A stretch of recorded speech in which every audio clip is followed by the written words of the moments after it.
guys talked about time of possession after these last two games in the Sunday meetings, and it's been pretty lopsided. Oh, yeah, no, we have to possess the ball better. That's what happens when you go 3 and out, or, you're trying to mix tempo in there, and you can't convert on third down. But yeah, we talk about everything. But time of possession, that's kind of an overrated stat. Yeah.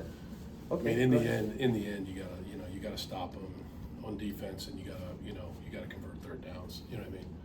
I don't look at time of possession. I look at turnovers, catastrophic turnovers, missed tackles, things like that. Coach, any thoughts on switching quarterbacks this week, or still rolling with Dylan? Yeah, we're just gonna keep going the way we're going, and keep fighting. And we know what's going on here in this program, and that's what we're gonna do. Keep going. Coach, halfway through the season, just if you could give a status report on recruiting. I know, especially with this regional rivalry game, how important this game is for recruiting. Yeah. Just if you could give a report on like what I think recruiting's going real well. Yeah. Guys realize they have an opportunity. The record's not great. The last 2 games haven't been great, but they realize that this is a special place. This is a great school. They can get a great education. I think in the class of 26, I want to say we have upwards of 25 commitments.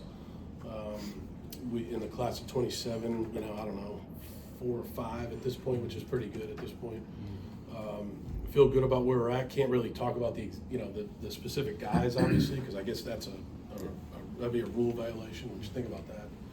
Think about the different rule violations. And just a quick follow-up, a lot of true freshmen kind of played in this past Saturday. Yeah.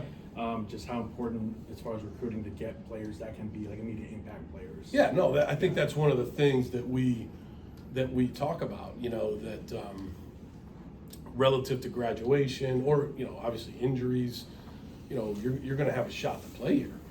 We've got this 25 class, we feel very, very good about. You're exactly right, Mac. They're getting a lot of playing time, whether it's Robert Smith on offense, then you look over on defense, there's a lot of guys. Marion Davis, Marcus Upton, Ashton Cunningham, TJ Green, Micah Ameti. I mean, there's a lot of really good football players, but they're young, and so you're gonna, go through the lumps a little bit of playing those guys, but they're very good football players, and we're excited about them. And then, that's part of what we say to the 26 class, because a lot of guys will be leaving. Mm-hmm. So how do you replenish that? So it takes a long time to develop a program.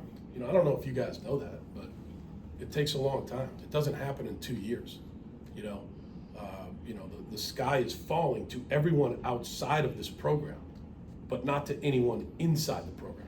I'm talking about the people in the team meeting room. The sky is not falling. We got great kids that care about Boston College, that play their asses off. We got coaches working day in and day out to get it right. Outside of the program, sky's falling. Inside that team meeting room, nobody believes that. We're going to go out and we're going to play our asses off on Saturday against a very good UConn team, very well coached, but that's what we believe. Jordan McDonald, wondering what he has to do to get on the field more. It seems like he's being productive when he's out there. Yeah, no, I mean, Turbo's doing a good job, so it's hard. Jordan's had an ankle injury last week, so, again, that's something that we had to watch during the week. But, I do see a spot for Jordan to play more, no doubt about it. Yep. I guess just following up to that last point, Yeah. Inspiration's thrown away. Follow up as much as you want, Graham. I'm here all day for you. Go ahead. What do you got? Well, inspiration's thrown out a lot in the sports in general, the word, and Yeah. I'm just wondering kind of where inspiration keeps coming from during a season Are like you this. kidding me? We show up every single day. I'm inspired by the players. Every day, they're ready to meet at 8 a.m. They're in the building at 5:30, 6 a.m. If they're injured, they're getting treatment. If they're not, they're in a meeting, or they're getting breakfast. And then they're ready to go in a team meeting. Are you kidding me? I'm inspired by them. I'm inspired by the people in the program that work extremely hard to develop a program, which takes a while. It takes a while to develop a program. It takes a long time. I'm not saying the team's not inspired. Oh, they're inspired. Yeah, I believe. Yeah, they're inspired. I watched the game last week against Clemson. Clemson won the game. They did a great job.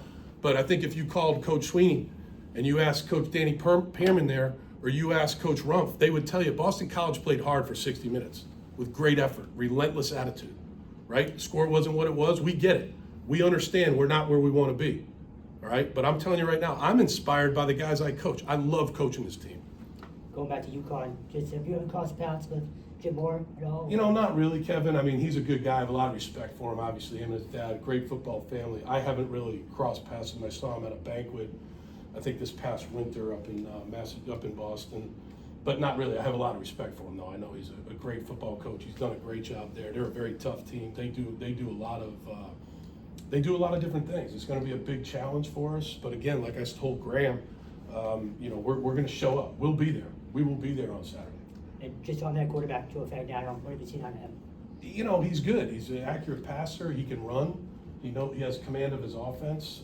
He does a good job of, you know, making sure that guys are lined up, and he executes the offense pretty well. So I think he's a challenge, no doubt about it.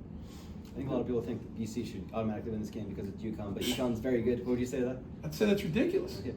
I'd say that's ridiculous. I would say that every game we play is a very competitive battle. Like I said, the last 2 weeks haven't been that competitive on the scoreboard, right? But where I think 2 or 3 catastrophic mistakes, we get strip sacked going in to potentially go down 24-17, that becomes 34-10 or 31-10.